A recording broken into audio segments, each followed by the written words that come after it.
Μια πολύ πεινασμένη κάμπια. Μια ιστορία που εικονογράφησαν τα παιδιά του πρώτου νηπιαγωγείου Φερών. Πάνω σε ένα φύλλο, ένα αυγό έλαμπε στο φως του ήλιου. Μια ηλιόλουστη Κυριακή, μέσα από το αυγό, βγήκε μια μικρή, αλλά πολύ πεινασμένη κάμπια. Τη Δευτέρα έφαγε ένα μήλο, αλλά πεινούσε ακόμη. Την Τρίτη έφαγε 2 αχλάδια, αλλά πεινούσε ακόμη. Την Τέταρτη έφαγε 3 δαμάσκηνα, αλλά πεινούσε ακόμη. Την Πέμπτη έφαγε 4 φράουλες, αλλά πεινούσε ακόμη. Την Παρασκευή έφαγε 5 πορτοκάλια, αλλά πεινούσε ακόμη.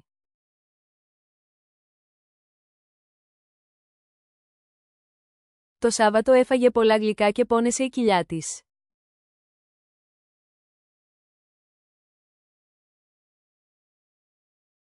Την Κυριακή έφαγε ένα φύλλο και ένιωσε πολύ καλύτερα.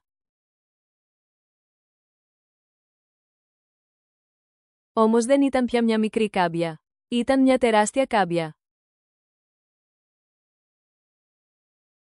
Έφτιαξε ένα κουκούλι και μπήκε μέσα, όπου έμεινε 2 εβδομάδες.